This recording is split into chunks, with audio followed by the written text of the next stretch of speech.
अभी हम अपने मन को एकाकार करने के लिए अपने स्वरूप में स्थित होने के लिए एक सुखद आसन में बैठेंगे। कमर सीधी हो, गर्दन सीधी, हाथ घुटनों पर और आंखें कोमलता से, सॉफ्टनेस से बंद करेंगे। नाक से गहरा श्वास लेंगे और मुंह से छोड़ेंगे।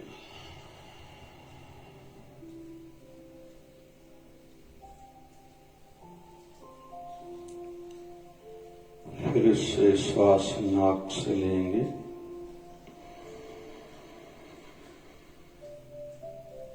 मुंह से छोड़ेंगे।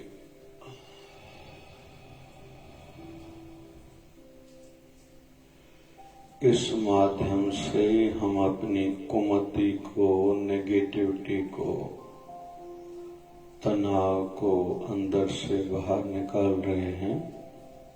फिर से श्वास लेंगे,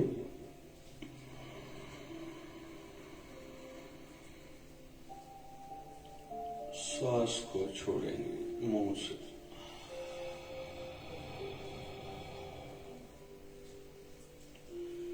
खुद को रिलैक्स करेंगे, तनाव मुक्त करेंगे। एक प्रसन्नता की, खुशी की मुद्रा में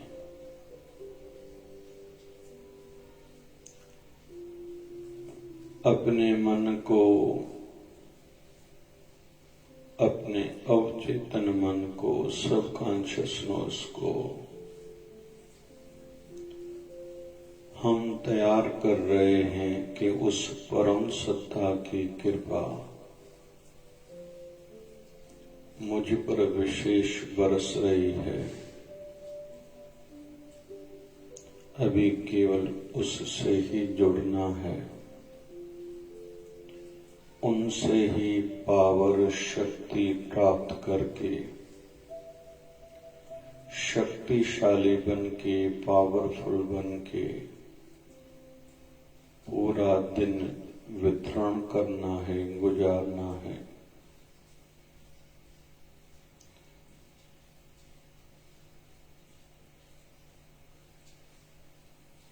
अपनी शांति को, अपने आनंद को अनुभव करेंगे।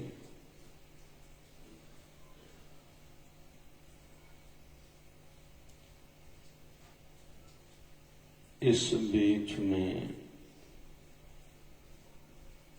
थोड़े थोड़े विचार तो आएंगे ही। उन विचारों को देखने वाला बनना है, उन उल्टे विचारों को देख के दुखी, निराश नहीं होना है। यह हमारे हाथ में है। फिर से श्वास लेंगे,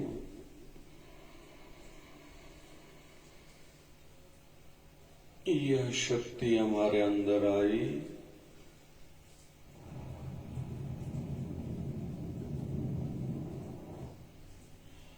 मुंह से नेगेटिविटी, नकारात्मकता, कुमति को हम श्वास के साथ अंदर से बाहर निकाल रहे हैं। हम आत्म स्वरूप हैं, हम आनंद स्वरूप हैं।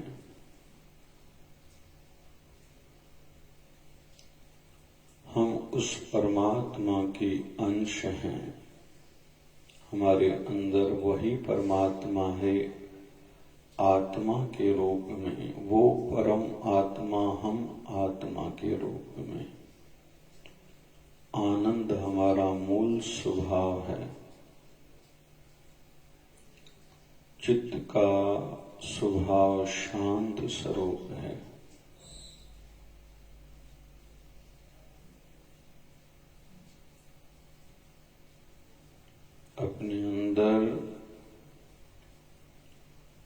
कोई बुरा विचार, उल्टा विचार आए उसको रुकने नहीं देना है।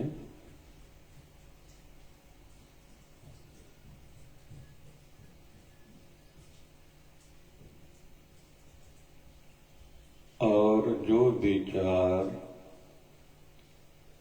हमें दुखी करते हैं, जैसे झाड़ू लगाने के बाद एक कोने में कचरा इकट्ठा किया जाता है, वैसे ही उन उल्टे विचारों को एक रूप दे देते हैं, इकट्ठा करते हैं, एक बाल का एक गोल आकार देते हैं। वह हमारे शरीर से बाहर निकल रहे हैं, ऐसा मानते हैं। वो एक गोला है, उसको एक नोकीले किसी शस्त्र से काटते हैं।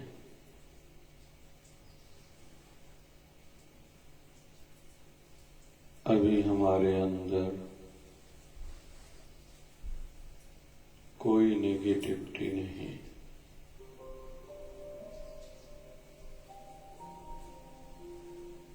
हमारा शरीर भी रिलैक्स है,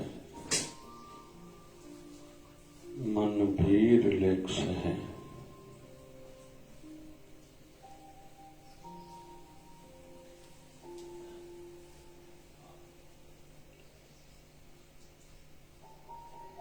हम लोग बौद्धिक स्तर पर भी चिंता तनाव मुक्त हैं।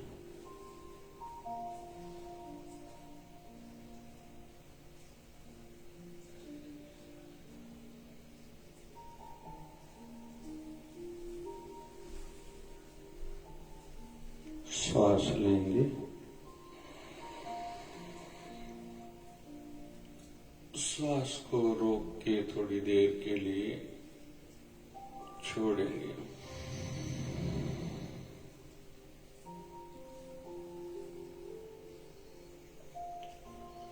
अनुभूति करेंगे मैं आत्मा हूं। अभी शरीर के एक एक अंग का ध्यान करते हुए अपनी ऊर्जा शक्ति को एक ही जगह पर एकत्रित करते हैं।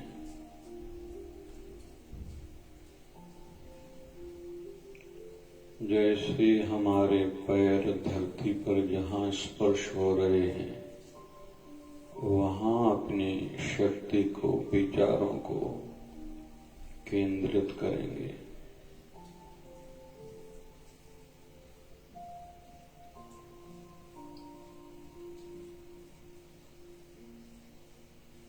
थोड़ा सा भारीपन लग सकता है,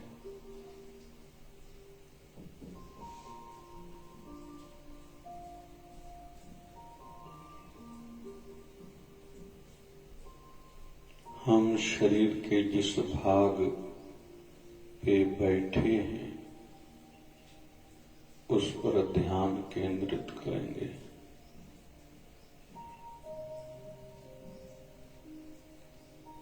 अलग सा कुछ फील हो सकता है।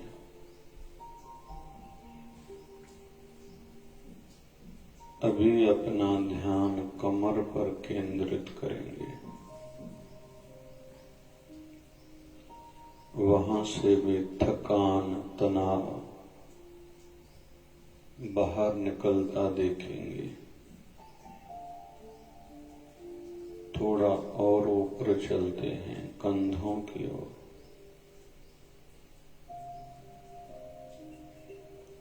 अपने शोल्डर्स पर ध्यान टिकाएंगे।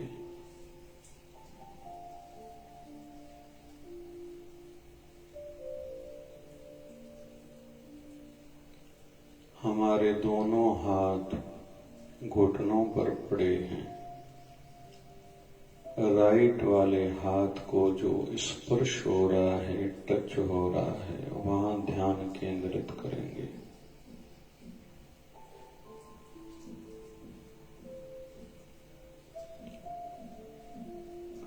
राइट हैंड की पहली उंगली और अंगूठा जहां टच है ज्ञान मुद्रा में, वहां ध्यान केंद्रित करेंगे।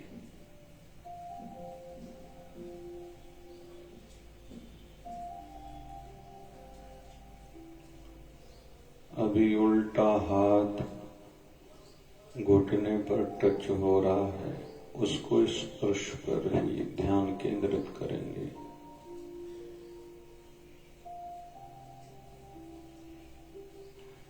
लेफ्ट हैंड की पहली उंगली और अंगूठा जहां टच हो रहा है, वहां ध्यान केंद्रित करेंगे।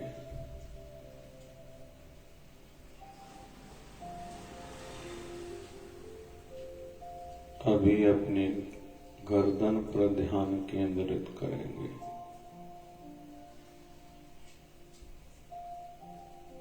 अपने सिर पर ध्यान केंद्रित करेंगे। कई प्रकाशमय किरणें उस परम सत्ता की शक्ति हमारे माइंड, हमारे माथे के माध्यम से हमारे शरीर में प्रवेश कर रही है। जैसे एक लाइट हो, सूर्य की किरणें हो।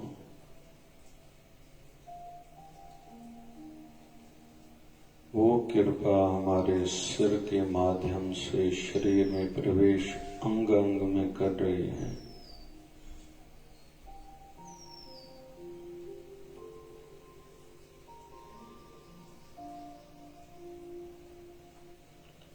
ग्रेटिट्यूड, शुक्राना का भाव रखेंगे। अपने चेहरे पर केंद्रित हो जाएंगे। अपने लबों पे थोड़ी सी मुस्कुराहट हो।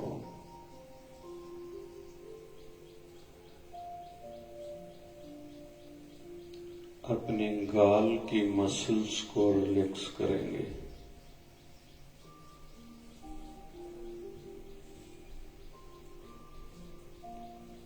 अपने चिन्ह पर, जबड़े पर ध्यान केंद्रित करेंगे।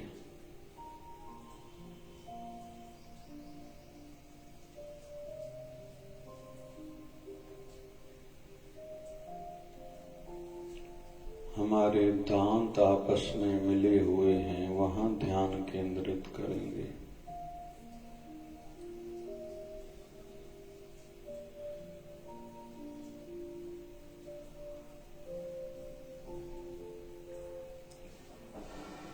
अभी श्वास पर ध्यान केंद्रित करेंगे। श्वास कैसे नासिका से नाभि तक जा रही है, उसको साक्षी भाव से देखेंगे। कैसे नासिका से नाभि तक धीरे धीरे वो एनर्जी, वो शक्ति, वो कृपा अंदर जा रही है।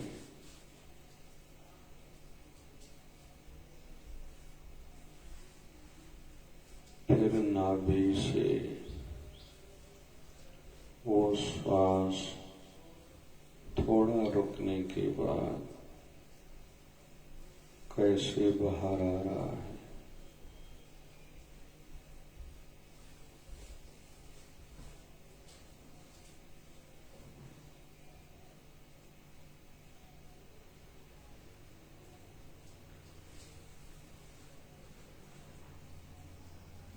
ये श्वासों का सरगम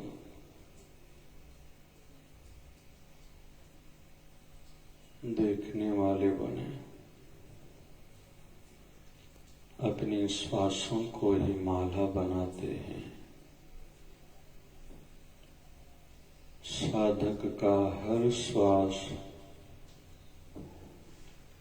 गुरु मंत्र से सफल, सार्थक होना चाहिए।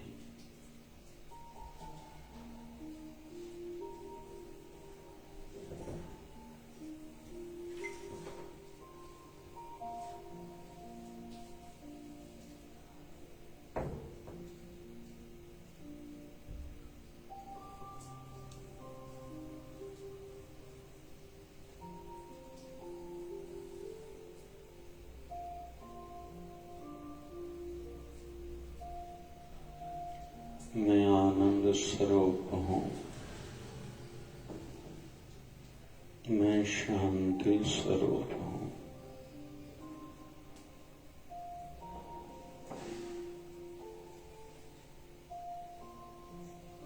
अनुभव करेंगे।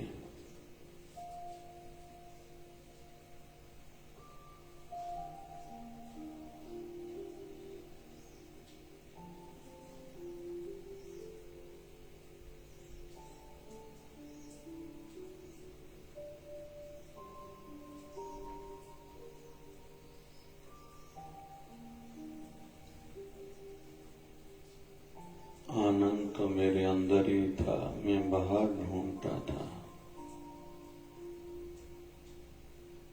मेरा तन ही तीर्थ है, मन ही मंदिर है। बस डुबकी लगाने की जरूरत थी।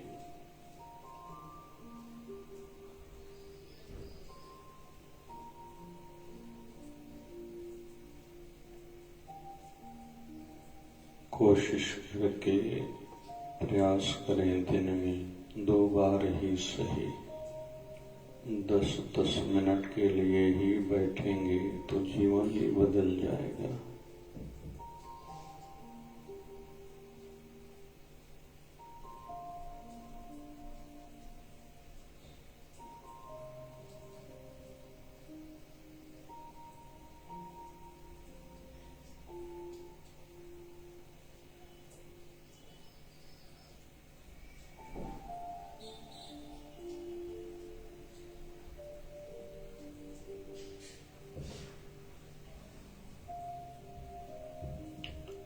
ओम शांति शांति शांति। धीरे धीरे कोमलता से आंखें खोलेंगे। अभी हम रिलैक्स हो गए, उस शांति को बनाए रखना है।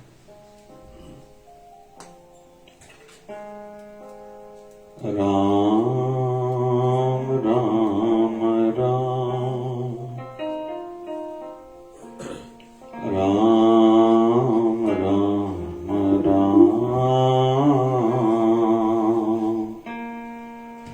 राम राम राम राम राम राम राम राम राम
बहुत है, सिमरन से दुख जाए, सिमरन से दुख जाए, सिमरन से दुख जाए, सिमरन से दुख जाए। कह कबीर सिमरन किए, कह कबीर सिमरन किए, साईं मान समाए, साईं मान समाए, मान समाए, साईं मान समाए। राम राम राम राम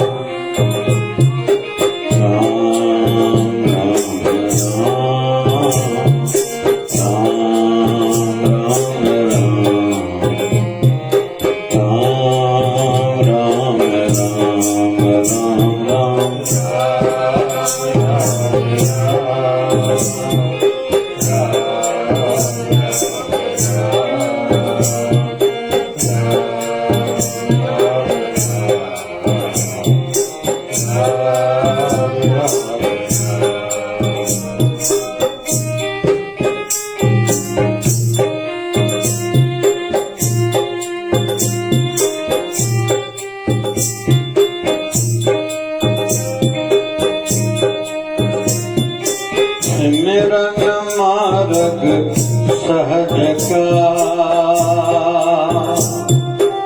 सिमरन मार्ग सहज का, सिमरन मार्ग सहज का, सिमरन मार्ग सहज का। सतगुरु दियो बताए, सतगुरु दियो बताए, सतगुरु दियो बताए, सतगुरु दियो बताए। श्वास श्वास सिमरन करो, श्वास श्वास सिमरन करो, श्वास श्वास सिमरन करो, सिमरन करो। एक दिन मिलसे आए, एक दिन मिलसे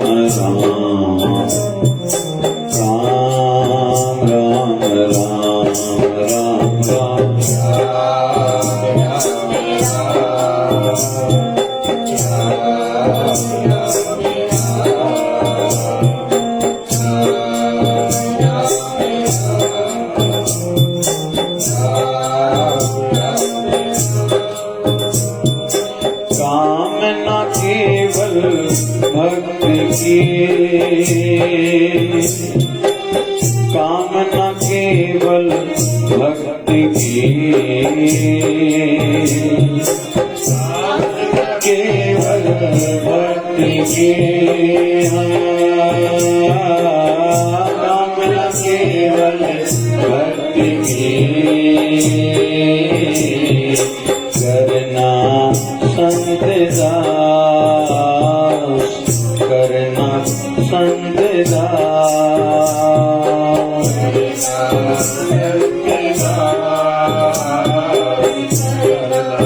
संत दास। बस एक यही रहे एक यही रहे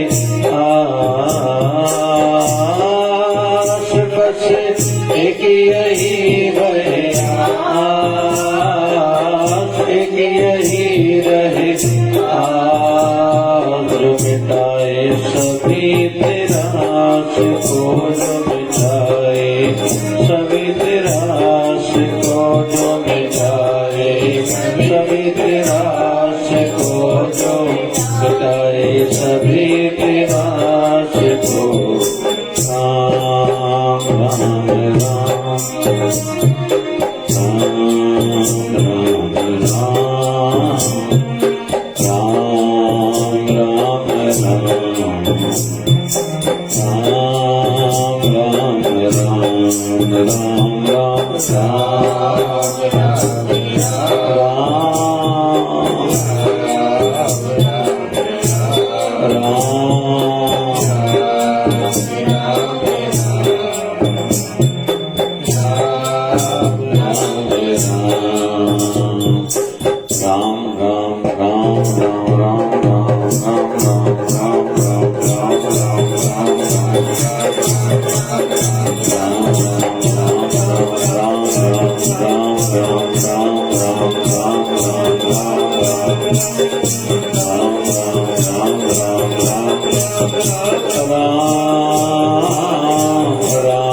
राम राम राम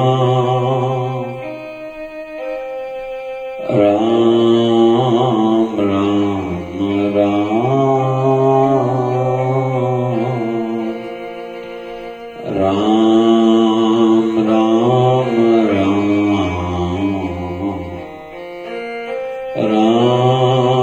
राम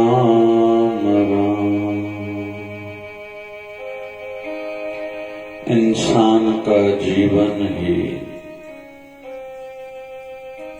दोहराने पर, रेपिटेशन पर आधारित है।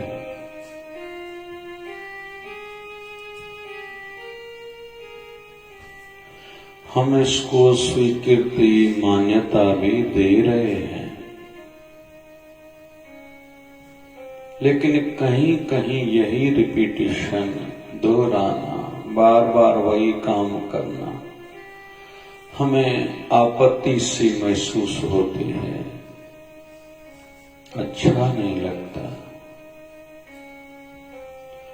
खुद ही कहते हैं मुझे अपने ही बिस्तरे पर नींद आती है, दूसरे बिस्तरे पर बेड बदलने से, जगह बदलने से मुझे नींद नहीं आती। मतलब रिपीटेशन।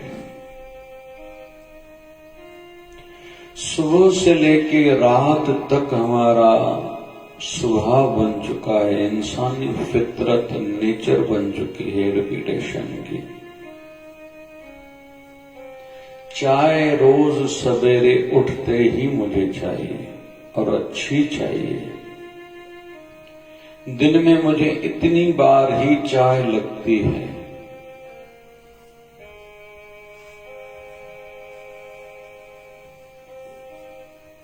मुझे भोजन टाइम पर ही चाहिए, लगेगा ही। कभी भी जिंदगी में हमने एक बार भी नहीं कहा है कि इतना जीवन, इतनी चाय पी है, मैं नहीं पीऊंगा, अभी थक गया हूं, बोर हो चुका हूं, या रोटी इतनी खा चुका हूं, अभी नहीं खाऊंगा। बोलने की आदत पड़ चुकी है, थोड़ी देर कोई बोलने वाला ना हो तो बोर हो जाते हैं, अकेलापन सा महसूस होने लगता है। आंखों को देखना ही है, बार बार दिखाना है, वही वही दिखाना है। कान को भी आदत हो चुकी है, हर समय उसको कुछ न कुछ सुनना है। और आज के युग के बालक तो पूरा समय कान में ईयरफोन डाल के चलते हैं। ऐसे हम लोग देखेंगे अपने जीवन को। बहुत से लोगों को संडे की छुट्टी धंधे वाले भाइयों को अच्छी नहीं लगती। क्यों? क्या करेंगे? कभी कभी वही कहते हैं हमें दिन नहीं मिलता, समय नहीं मिलता परिवार के लिए। लेकिन 6 दिन निरंतर धंधे पर गए, 7वां दिन उनको भारीपन लगता है, दिन कट नहीं रहा है। फिर एक बार हमने कुछ दिन छुट्टियां कर ली, बाहर गांव गए, अभी काम पर जाना अच्छा नहीं लगता, मतलब रिपीटेशन हो गई रिलैक्स होने की, तो अभी काम अच्छा नहीं लगता। काम करते हैं तो रिलैक्सेशन अच्छी नहीं लगती। तो रिपीटेशन ही रिपीटेशन है। बहुत से स्टूडेंट्स अपने 10th तक वाले स्कूल को भुला नहीं पाते, आदत हो चुकी है।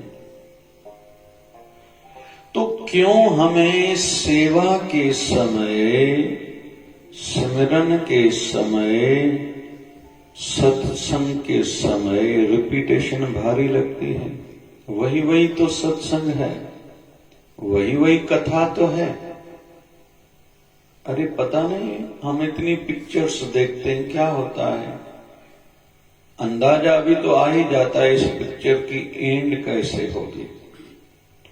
और कैसा नहीं, जो टीवी में ड्रामा सीरियल चलते हैं नुकसान करते हैं, हमारी सोच को अपवित्र बनाते हैं। जो घर घर में लड़ाइयां झगड़े चल रहे हैं, बड़ा एक कारण ये ड्रामा सीरियल भी माना जा रहा है।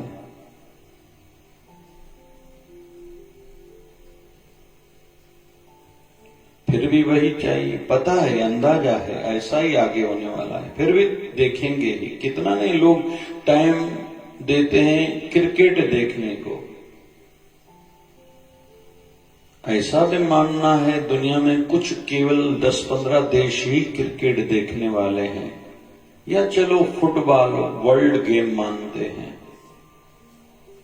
कितना नहीं टाइम देते हैं लोग, खर्चा करते हैं गेम देखने के लिए, इतना दूर दूर तक जाते हैं, बाय एयर ट्रेन में टिकट कराते हैं, इतनी महंगी टिकट वहां एंट्री के लेते हैं, इतना खर्चा करते हैं, 12-12 घंटे स्टेडियम में बैठे रहते हैं उस क्रिकेट को, उस फुटबॉल आदि किसी भी स्पोर्ट को देखने के लिए।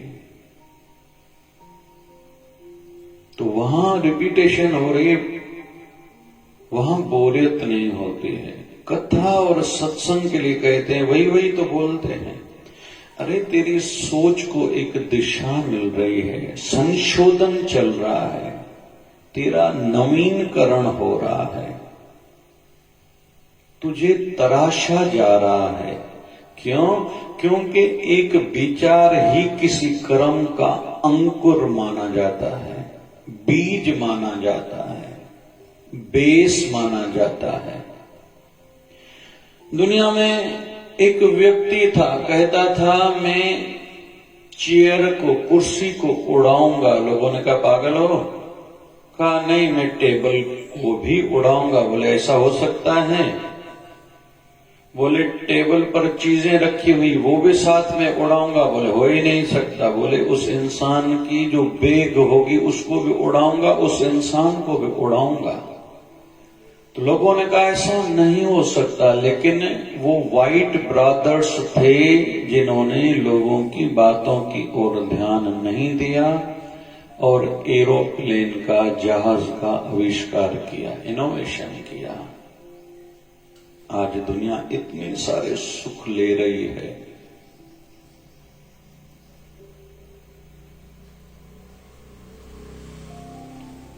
एक विचार मन में आया था मैं कर सकता हूं, और उन्होंने किया। थॉमस एडिसन को जब विचार आया होगा कि बल्ब का आविष्कार करना है, बल्ब बनाना है, जब लोगों को कहा होगा कि रात को भी मैं प्रकाश दूंगा, रोशनी दूंगा, रात को भी लोग काम कर पाएंगे, एक दूसरे को देख पाएंगे, यात्रा कर पाएंगे, 4 व्हीलर ट्रेनें, 4 व्हीलर हो या ट्रेन हो, ये यात्रा करेगी रात को भी, बोले हो ही नहीं सकता। और उन्होंने प्रयोग करा, एक्सपेरिमेंट करा, सफल नहीं हुआ, दूसरी बार करा, सफल नहीं हुआ, तीसरी बार करा, फेल हुआ, चौथी बार करा, सक्सेसनेस नहीं मिली। ऐसा मानते हैं 10,000 बार उस व्यक्ति ने बार बार ट्रायल किया, और एक दिन बल्ब का आविष्कार हुआ, जिसका फल आज पूरा संसार खा रहा है, लाभ ले रहा है। कई देशों में 24 घंटे मार्केट्स खुली रहते हैं। तो पहला तो किसी के अंदर में विचार आया तभी उसने किया। वैसे ही हम विचारों को ठीक करने के लिए सत्संग कथा में आते हैं। इसलिए कहा जाता है कुछ नियम अच्छे बनाओ। उनमें से एक नियम है पढ़ना सीखो। हम जिसको भी पढ़ते हैं, जैसे भागवत महापुराण पढ़ा, पहले महिमा के 2-3 उदाहरण हैं, फिर सूर्यवंश, चंद्रवंश, 2 परिवारों के संदर्भ में उदाहरण हैं। कितने नए अद्भुत उदाहरण हैं। भगवान श्री राम जिस कुल में हुए हैं उस कुल का नाम है रघुकुल। रघुकुल रीत यही चले आई, प्राण जाए पर वचन न जाए। उस रघु राजा ने तपस्या करी, पवन देवता, हवा के देवता से आशीर्वाद वरदान प्राप्त करा। जो माताएं खेती में काम करती हैं, जब दोपहर को भोजन पाके थोड़ी देर के लिए विश्राम करते हैं, रिलैक्स होने के लिए लेट जाते हैं, हे पवन देवता, उनके शरीर से अगर उनकी आंख लग जाए तो इधर उधर कपड़ा न जाने देना। हम कल्पना तक आज भी नहीं कर सकते जितना इतिहास में हस्तियों ने करा है। तो जब हम पढ़ेंगे तो विचार आएगा, मैं भी कुछ इस प्रकार की सोच रखूं। ऐसा भी कोई सोच सकता है कि खेती में हमारी माताएं जब हल चलाने के लिए जाती हैं, बीज लगाने बोने के लिए जाती हैं, या जो भी प्रक्रिया है, किसान भाई बहन जो भी हैं, तो माताएं थक जाती हैं, दोपहर को भोजन पाके विश्राम करती हैं, हवा लगने से उनके शरीर का कपड़ा इधर उधर न जाए, यह वरदान प्राप्त कोई करे, ऐसा आज भी हमारा मन मानता है क्या? लेकिन हम पढ़ेंगे तो मन में एक विचार आएगा, कहते हैं ना, who is a good reader that will be a good leader. वो लीड कर सकता है जो अच्छा पढ़ता है। आजकल तो मोबाइल के माध्यम से ऑडियो बुक्स की फैसिलिटी आ गई है। फिर लिखना भी सीखें जो अच्छा भाव आए। मैंने कहा था इस शिवधारा माघ मास के प्रारंभ में आज 24वां दिन है। रोज का एक थॉट हर कोई लिखे डायरी में। आज मोबाइल में भी सुख है, नोट पैड है, नोट्स है, नोट है, अलग अलग ऐप है, आप उसमें लिखो। और मैंने पहले दिन कहा था वो रोज लिखो और पढ़ो, और कल वाला जो कल लिखा था वो भी पढ़ो। ऐसे 30 दिन में कम से कम 30 वचन हम लोग लिखें और वो पढ़ें बार बार, और हमारी आंखों के माध्यम से भी वृत्ति जोड़ी जा सकती, उसको देखें। इसलिए ही हमारे साधना जगत में त्राटक की परंपरा है। एक बिंदु पर अपने ध्यान को टिकाएं। कहीं कहा जाता है एक कैंडल जलाओ, मोमबत्ती जलाओ, उसकी लौ पर, उसकी ज्योति पर ध्यान टिकाओ। देसी घी का कोई दीप जगाओ और लाइट बंद करके उसको देखते रहो, आंखों की पलकें जितना हो सके न झपको बस। या म्यूजिक के माध्यम से चित्तवृत्ति को सुनते सुनते ख्याल को एकाकार करा जाता है। जब दूसरे साधन ना हो, अपने कमरे में केवल पंखा चले, लाइट बंद करके, आंखें बंद करके, कमर सीधी करके बैठ जाएं, उस हवा पर, पंखे की हवा पर भी ध्यान केंद्रित किया जा सकता है, अपनी शक्तियों को जागृत किया जा सकता है। मैं आत्मा हूं, मैं परमात्मा हूं, मैं ब्रह्म स्वरूप हूं, उस अवस्था तक केवल इस माध्यम से भी पहुंचा जा सकता है।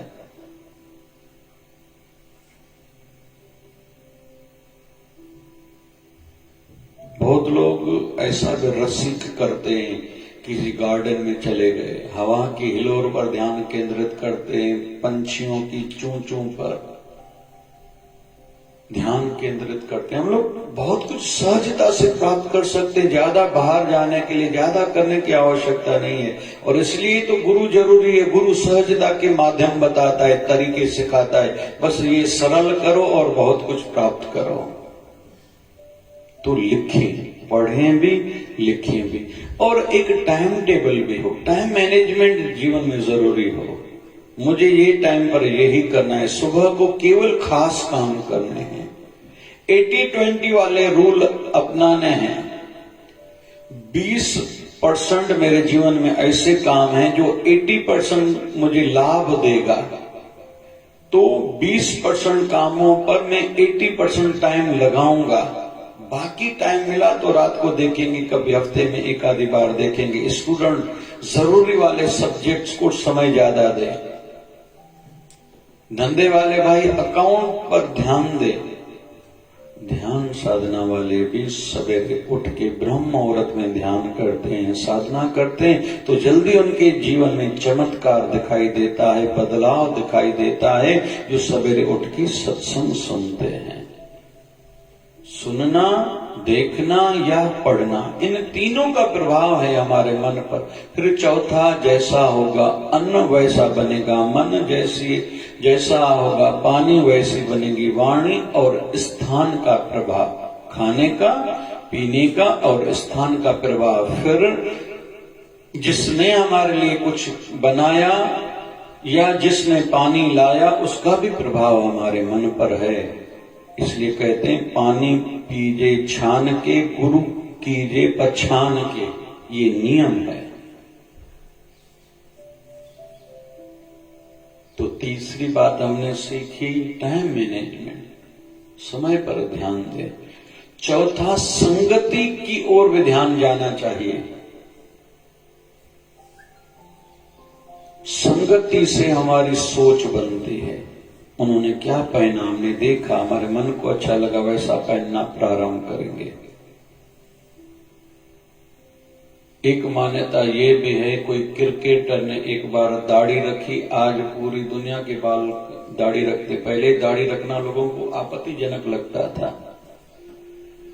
पहले पेंट का बॉटम छोटा था, फिर बड़ा हो गया, फिर बहुत बड़ा, फिर छोटा हो गया, फिर बड़ा हो गया, बस एक पैटर्न सा चल जाता है जैसे। तो संगति, हम लोग मोबाइल में जो देखते हैं, टीवी, कंप्यूटर में जो भी देखते हैं, उसका प्रभाव है। जो सुनते हैं उसका प्रभाव है। क्यों? ये संगति में माना जाता है। इसलिए तो साधना कराई जा रही है, आप स्वरूप में स्थित हो जाओ।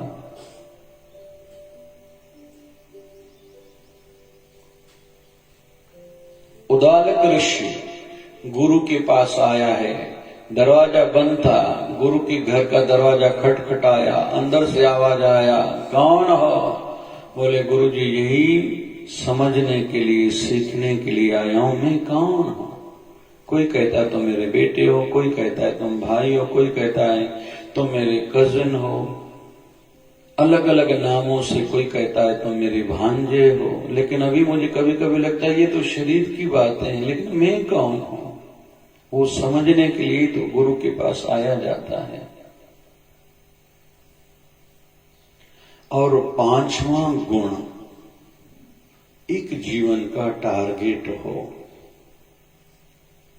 एक ऊंचा भाव हो, मैं विशेष हूं, मैं संसार में कुछ खास करने के लिए आया हूं, खास कुछ प्राप्त करने के लिए आया हूं, किसी मकसद से मेरा मनुष्य जन्म हुआ है। अधूरापन था, भले कुछ अच्छे कर्म होंगे मेरे पिछले जन्मों के तभी मनुष्य बना, और जैसे कर्म करे होंगे वैसा फल इस जन्म में मिल रहा है, वैसा परिवार मिला, वैसे घर में जन्म हुआ, वैसी परिस्थितियां हालात हुए। चलो वो तो मेरे हाथ में नहीं था, लेकिन अभी अच्छा बनाऊं ये तो मेरे हाथ में है। तो एक अच्छी ऊंची सोच होनी चाहिए। और इतिहास में ऐसे उदाहरण बहुत से मिलेंगे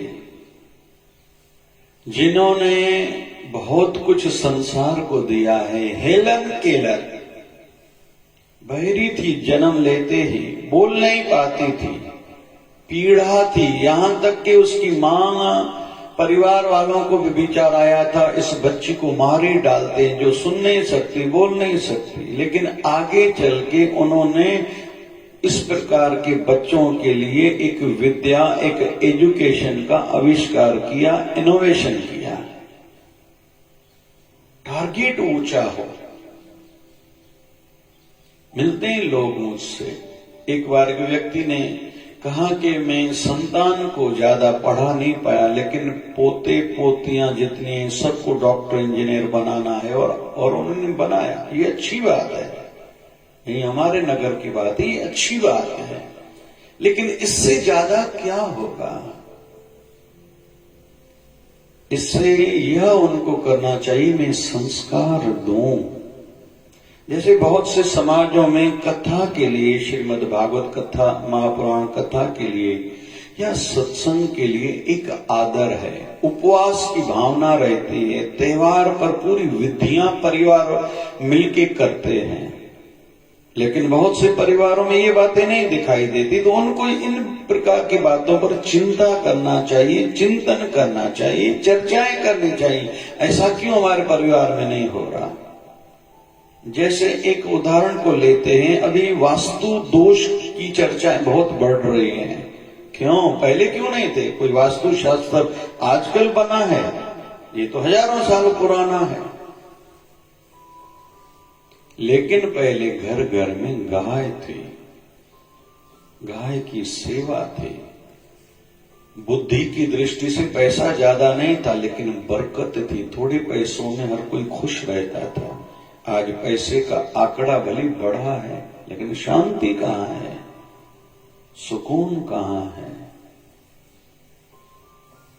संस्कार मिलने चाहिए। संस्कार मिलेंगे संगति से, वातावरण से, माहौल से। हमने अपने शरीर को कैसा बनाया है, इसका भी प्रभाव सामने वाले पर इंप्रेशन पड़ता है। हेयर स्टाइल कैसी है, चेहरा कैसा है, कपड़े के कलर कैसे हैं, कपड़े का पैटर्न कैसा है, उठना बैठना कैसा है, देखना कैसा है, बोलना कैसा है, ये हमारे अंदर का परिचय बाहर हो ही जाता है। हम सामने वाले को अपना इंट्रोडक्शन दें न दें, परिचय दें न दें, सामने वाला अंदाजा अभी हमारे लिए मेंटलिटी एक सोच बना रहा है कि ये व्यक्ति कैसा है, इसके साथ मुझे जुड़ना है या नहीं, बैठूं साथ में या नहीं, बात करूं या नहीं, धंधा करूं या नहीं, व्यवहार करूं या नहीं, रिश्ता जोड़ूं या नहीं। हमारे बाहर के पहनावे पर भी सामने वाला हमारे लिए सोच बना रहा है, और हमारी सोच बनी है हमने जिनकी संगति करी है। तो 5 बातें हमने सीखी। पढ़ें, सतशास्त्र पढ़ें। कहते ना कि एक बार एक ट्रेन लेट हो चुकी थी, 2 दंपति परिवार साथ में रेलवे स्टेशन पर बैठे थे। एक परिवार रामायण का पाठ कर रहा था, दूसरों ने कहा ये भी कोई बात है, रेलवे स्टेशन पर कोई पाठ करता है, क्या होता है, ये फजूल की बातें हैं, पुराने जमाने की बातें हैं। लेटेस्ट पढ़ो, कुछ न्यूज़पेपर पढ़ो, आज के अपडेट क्या है, कहाँ हमारे देश में इलेक्शन हो रही है, किस ओर झुकाव, किस पार्टी का पावर दिखाई देता है, आदि आदि। तो इतने में थोड़ी देर में ट्रेन आई। तो लेट हो चुकी थी, भीड़ ज्यादा जमा हो चुकी थी, एक ही दरवाजे से अंदर लोग प्रवेश कर रहे थे, धक्का मुक्की कर रहे थे। तो जो परिवार रामायण पढ़ता था उन्होंने अपनी पत्नी को आगे चढ़ाया, ट्रेन चलती गई, चलने लगी, पीछे से सामान अंदर रख के खुद भी चढ़ गया। और जो व्यक्ति अखबार की बातें कर रहा था वो खुद तो चढ़ गया, पत्नी और बच्चे वहीं रह गए। थोड़े समय के बाद दोनों मिले तो रामायण का जो पाठ करते थे उन्होंने कहा, देखा भैया, रामायण पढ़ते थे तो हम लोग सीखे कि भगवान श्री राम पहले मां सीता को आगे आगे चलाते थे, खुद पीछे चलते थे, इसलिए मैंने पहले धर्म पत्नी को चढ़ाया। पुरुष मर्द तो चलती गाड़ी में भी चढ़ सकता है, बाद में मैं चढ़ गया। तुम में इतने संस्कार, ऐसी सोच नहीं थी, खुद पहले चढ़े, धर्म पत्नी रह गई। ये फायदा है रामायण पढ़ने का और ये नुकसान है न पढ़ने का। कुल मिला के पढ़ें और लिखें, जो भी अच्छी बात ध्यान में आए, कहीं से सीखने में आए, और उसको फिर पढ़ने का भी नियम बनाएं। तीसरा, समय सारणी बनाएं, टाइम टेबल बनाएं। और चौथा, धीरे धीरे कोशिश करें संगति अच्छी हो। और पांचवा, बड़ा गोल हो, टारगेट हो, मुझे क्या करना है, मुझे बड़ा आदमी बनना है, तो वो वैसी बातें भी मुझे करनी होगी। मैं अच्छा दिखूं तो महंगे कपड़े केवल नहीं, स्वच्छता भी हो, सवेरे फ्रेश होना हो, सवेरे स्नान करना आदि, इसमें सब बातें हो जाती। बहुत लोगों के नाखून बड़े रहते हैं, बहुत लोग कपड़े महंगे पहनते हैं, शेव नहीं करते आदि, इसमें ये छोटी छोटी बातें सब आ जाती है। बड़ा खुद को अगर समझते हो तो बड़ों वाली बातें खुद में अपनाओ। कच्चा न बोलो, जल्दी न बोलो, ज्यादा न बोलो, कड़वा न बोलो, मधुर बोलो, थोड़ा बोलो, नम्र बोलो। तुम सच में बड़े आदमी बनोगे, लोग तुझे स्वीकारेंगे, स्वीकृति देंगे, मान्यता देंगे, तुम बड़े आदमी हो, तुझ में वो बातें हैं। नहीं तो बहुत लोग बड़ी आयु के होने के बाद, बड़े पद पर, पैसे वाले होने के बाद, पढ़ाई करने के बाद शिष्टाचार उनमें नहीं पाया जाता। कोई नहीं मानता ये बड़ा आदमी है, काम निकालने के लिए खुशामद करेंगे, लेकिन बाद में मन से कोई नहीं उनको अच्छा मानता। बहुत से डॉक्टरों की भाषा अच्छी नहीं रहती, लॉयर्स की भाषा अच्छी नहीं लगती, बड़े पंचायतों में जो लोग हैं उनको बोलना तक नहीं आता, किसके साथ कैसे बोला जाता है, पब्लिक में कैसे बोला जाता है, कैसे बैठा जाता है, किस प्रकार के कपड़े पहने जाते हैं। हमारे सदगुरुदेव भगवान 1008 सदगुरु स्वामी शिव भजन जी महाराज कहते थे, कभी भूले से बटन में खुला हुआ नहीं होना चाहिए, इससे भी इंप्रेशन पड़ता है। सामने वाला कहता है ये शिष्टाचारी व्यक्ति नहीं होगा, है छोटी बात लेकिन इंप्रेशन बहुत पड़ता है। तो बाबा शिवलिंग साईं कृपा करें, रिपीटेशन है हमारे जीवन में, तो भजन सत्संग में, कथा में रिपीटेशन हो, कोई बार बार सिखाए, उसमें बोर न हो। और यह 5 गुण खुद में अपनाएं, जिसमें पढ़ना, लिखना, समय का ध्यान रखना, और चौथा अच्छी संगति, उसमें देखना, सुनना, पढ़ना सब आ जाता है। और 5वां अपना गोल फिक्स करें, मुझे क्या बनना है और वैसा करना प्रारंभ करें। दिखावे के लिए नहीं, नीचा दूसरे को दिखाने के लिए नहीं, लेकिन खुद को उन आदतों के अनुसार ढालते जाएं। मुझे ऐसा बनना है तो वो गुण मुझ में होने चाहिए। अंत में और इस ओर थोड़ा इशारा दूं, बहुत से लोग देखते हैं बेटे की शादी कराई, बहू रानी घर में आई, उनको ये समझता ही नहीं कि बहू रानी से कैसे बात की जाती है, बहुतों को नहीं समझता। बहुत लोग बड़ा धंधा करते हैं, बड़े पद पर आ गए, बड़ी नौकरी मिल गई, लेकिन उनको समझता नहीं मुझे यहाँ कैसे चलना चाहिए और मेरा व्यवहार में हमारी सोच कैसे होनी चाहिए, आदि आदि आदि। इसलिए बहुत सी कंपनियां क्यों डूब गई, कोडेक कंपनी क्यों डूब गई, कहीं तो अपडेट में नहीं आए थे। क्यों नोकिया के मोबाइल का नाम तक गुम हो गया, क्यों उन्होंने ध्यान नहीं रखा समय का, लोगों की डिमांड्स का। ये थोड़ी थोड़ी बातों पर बहुत फर्क पड़ता है। बाबा शिवजन साईं कृपा करे जो हम लोग सुन रहे हैं उस पर धीरे धीरे अमल करना प्रारंभ करें।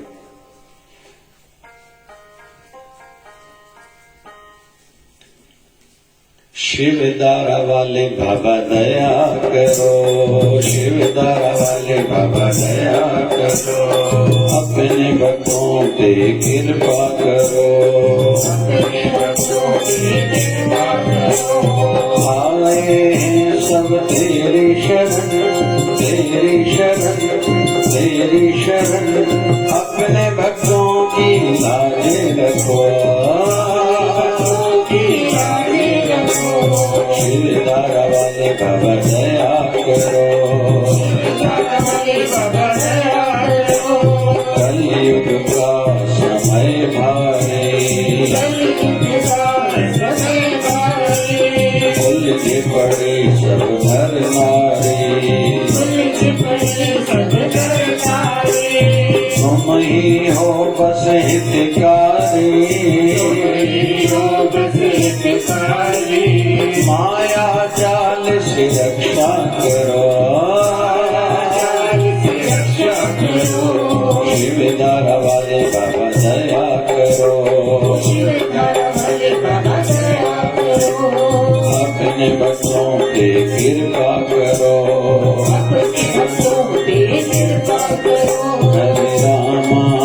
हरे राम राम राम हरे हरे,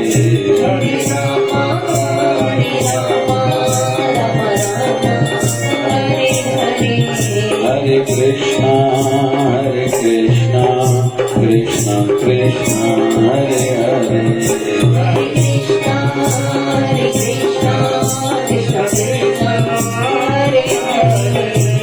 हे पूर्ण परमात्मा पापों का करतारना,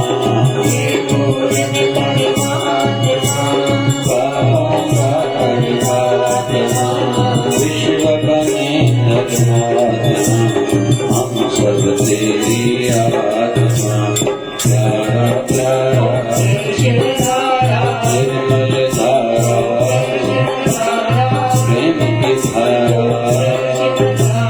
विचार धारा, प्यार से प्यारा, बाबा शिवजन की धारा, प्यारा प्यारा प्यारा प्यारा, बोलिए सतगुरु स्वामी शिवजन जी महाराज की जय।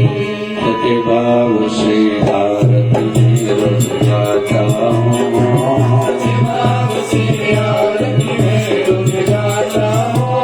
शिवदारा वाले गुरुवर को मनाता हूँ,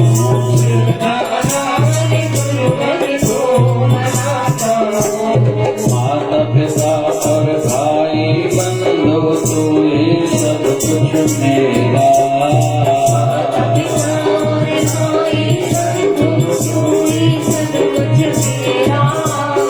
मेरे पास जो कुछ भी सब दिया हुआ है तेरा,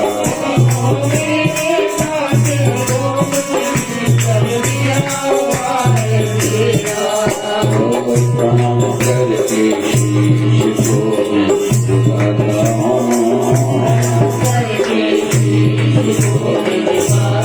हूँ, शिवदारा वाले गुरुवर को मनाता हूँ,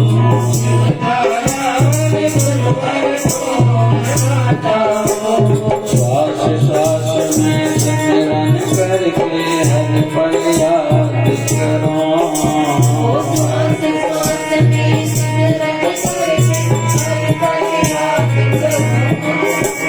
मन मंदिर में मूरत बिठाए ज्ञान धर कलम, मंदिर में मूरत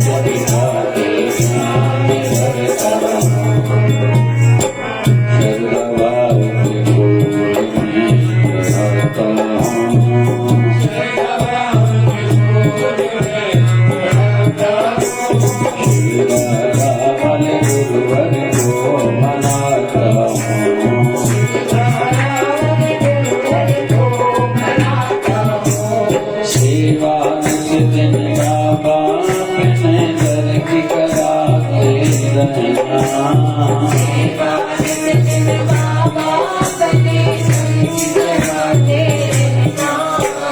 सत्संग सुमति नाम लेके मुझको संभाला करना।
सुगंधिं पुष्टिवर्धनम्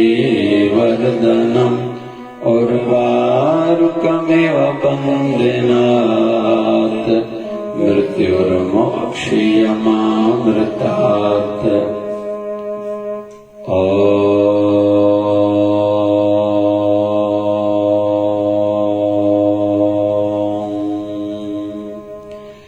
जय शिवधाराय नमः। जपो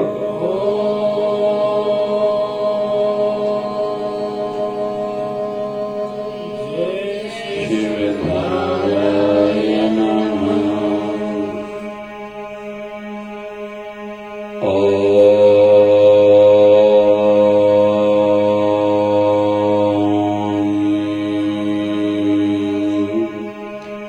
जय शिवधाराय नमः।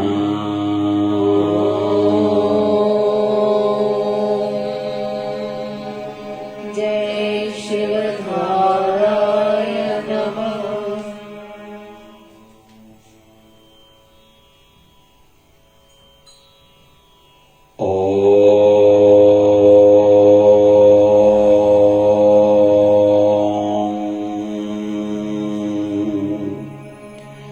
जय शिवधाराय नमः।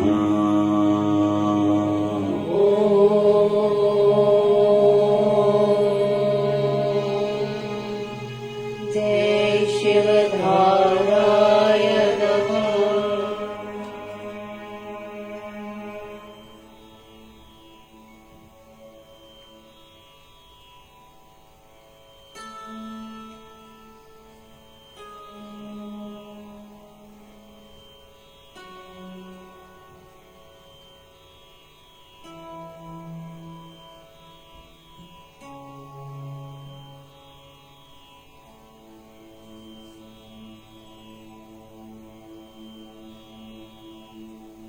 बोलिए सद्गुरु स्वामी शिव भजन जी महाराज की। बोलिए शिवधारा वाले साहिब की।